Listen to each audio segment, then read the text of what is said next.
morning. I am Jay Rovert, founder and director of the R&B Group, a very interesting niche business networking group throughout the country. And I wanted to introduce a very special guest, John Yaworsky, the CEO of Nimble Digital Media. Good morning, John. Hi, Jay. How are you? We've been doing these interviews for a while now, and usually we try to encapsulate everybody in one interview, and we may still do that. I don't know, but after reading about your childhood, and I always make a point of asking people, tell me about early influences. And most people kind of blow me off. They think, oh, well, that was when I was a kid and all that. But I don't agree. And especially reading about you, about some of your parents and some of your adventures, I think we may do our best to make it through from 0 to age 25. And then we'll just see where we are, because we know we can't do this and make it a 90-minute video. So from starters, number one, thank you for taking the time. I know you're a very busy guy and you've got so many projects going and in so many different localities. But please tell us a little bit about your parents, because I found reading about your parents and their their jobs and their ways of life, I thought that was very interesting in itself in terms of a different influence for you than most of us normal kids. Well, thank you, Jay. It's great. It's great to be able to have a chance to tell the story. It's an interesting story. It's one I reflect on every once in a while. As a matter of fact, just a few months ago, I looked back and realized that I've been doing things in the camera arts in photography for 50 years, which of course dates me. But then I feel like I have to follow up and say, but I started when I was 10. That still dates me, but I started young. So my mom was an opera singer. She went to the Cincinnati Conservatory of Music, and she is a pianist and a singer and an opera singer in the Chicago Lyric Opera. So she came from the total art side of things. Right. And my dad, was born in Pennsylvania and raised in New York, was a career Army, World War II and Korea. And the occupation in Germany after the war. So here's career Army and Marines. So I always think he was a tank destroyer in North Africa against Rommel in World War II. Is kind of an amazing story in itself. But I always say, with my mom being an opera singer and my dad being a tank destroyer and being career Army, that my fate was cast. I had no choice but become a director. So that's what I did. And that's what I continue to do. Want to step back a little bit about, my stepfather was a jazz drummer. And I guess I was already, before I met him, getting a little tired of rock music by the time I was about 16, 17 years old already. But still, jazz is one thing. You can cover up your errors. They're part of the beauty of jazz. When you think of opera and that type of discipline, you're talking about precision to the nth degree. So that had to have an influence in that household when you grew up, in terms of, gee, I got an A-, I didn't get an A, or I didn't study hard enough, or taking your activities after school seriously, which most of us don't. So I'm just hoping you would expound a little bit upon that, because that's what I find just so fascinating about your story. Well, that's interesting. So it's great. I get to kind of self-analyze myself a little bit here, which is a great opportunity to do so. I think so. The thing of my mom she was heavily involved in literature and the arts and being an opera singer, but my dad was a polylinguist. So he spoke 8 languages fluently. So he was actually the meticulous detail guy. My mom was a little more of a romantic, and so although I agree, opera singing is a specific, very disciplined pursuit. She probably, in the scheme of things, was more of the romantic, and my dad was more of the specific. And so I vacillate between the two, I think. Yep. I think current, all the time. Sometimes I'm a producer. My wife thinks it's really funny that people trust me with their budgets. I have a fine arts background. I manage $1 million budgets for feature films or more. Yep. And she won't trust me with our checkbook. So I vacillate between being a director and a producer. It's kind of, I'm in both camps a little bit. I think the meticulous planner is more my dad's side. The romantic and the creative and the arts is more my mom's side. And then I'm kind of a combination.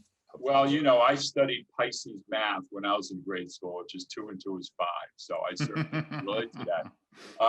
I read about your, taking up backpacking at a young age. And it's one thing to go hiking. My friends and I, we like to go 5 miles or get on the Appalachian Trail.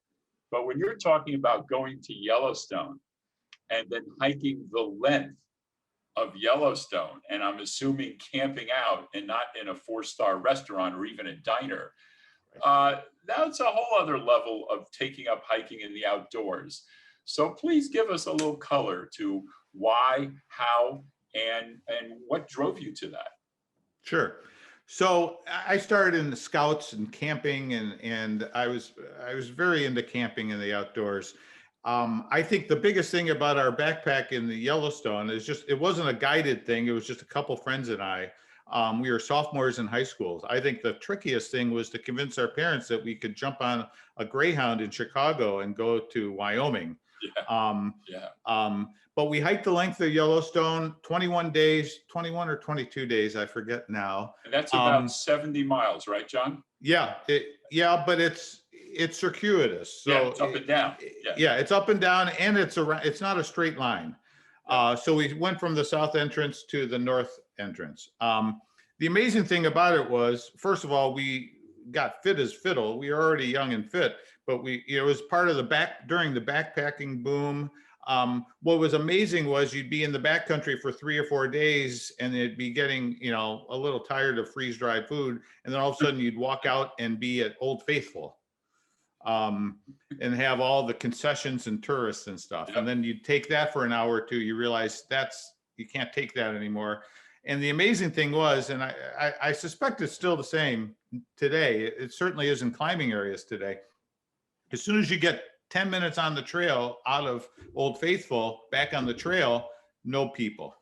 So it's like heavily populated areas at the big attractions. And then you get back on the trail. So we went, back. So that 21 days was just a fantastic experience. We became, again, we were very young. We were sophomores in high school. Yep. But we became the pros from Dover. We became ultimate backpackers. We really honed our skills on it. Sure. And at the end of that time, we pretty much decided that we had mastered backpacking, which of course wasn't true, but we felt like we had mastered backpacking. So we turned our attention towards the next thing, which was climbing, and took a course in rock climbing in the Tetons at Exum School of Mountaineering, a very famous mountaineering school.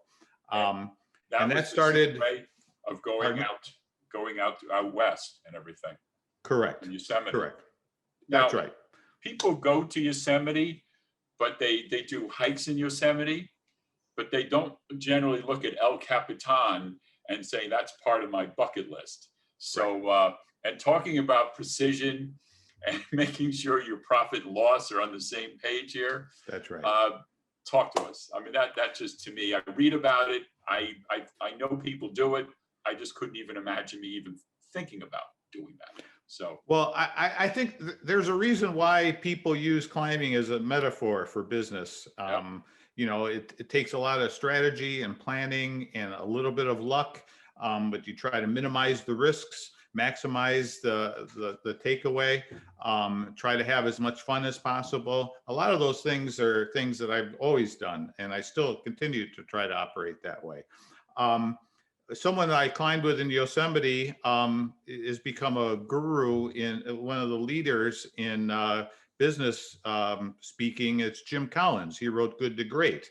And he took some metaphors, I climbed with him in Colorado and in Yosemite. He took the metaphors of climbing and just translated them to business and became one of the most famous and lauded speakers in business.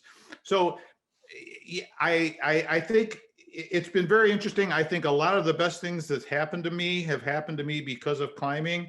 I've gotten hired on jobs because of climbing. I've networked because of climbing. Climbing has gotten a lot bigger today in 2021 than it was when I started climbing in '74. It was a pretty small pursuit. We were kind of dirtbag climbers, and it was a pretty small community. Now, any major city has a huge community of gym climbers and that sort of people that climb indoors. But I was very lucky to meet Warren Harding, who did the very first ascent of El Capitan, the nose and the El Capitan. And I was invited to work on the 20th anniversary ascent in 1979. So here I am, a kid skipping over a couple generations and climbing with a legend of Yosemite from the golden era, in the 50s. He climbed El Cap. Talk about early adopter, very early. Now people are familiar with El Capitan and Yosemite now because of Alex Honnold and the movie Free Climb. A lot of people are familiar with it. And then you also took your pursuits internationally, though. Yes. So again, it's one of those things. One of the things that I love about climbing is it gets you to go to very specific places. So it gets you, when I was courting my very first date with my now wife, I took her on a climbing trip to show off to her, and she out climbed me on our very first date. Was she already a climber? No, she claimed. No, she was more of a dancer. But it was just an example of women have a tendency to be dancers, and guys have a tendency to try to be apes. So she could outclimb me from the beginning. And that was the family mythology is when she climbed up alongside of me, when I was setting up a rope, she climbed the rope up alongside of me. That was the day I knew I was going to marry that woman. And we've been together more than 40 years, 42 years. That was your best merger, I imagine. Your best exactly. That was, and again, one of those things is like climbing, the best thing. So we went and climbed in France and Wales. Very specific places in Fontainebleau Forest was the beginning of bouldering, rock climbing without ropes in the 20s, Fontainebleau Forest. We went to a place called Llanberis in Wales and went climbing a very specific, famous climb that I always wanted to do.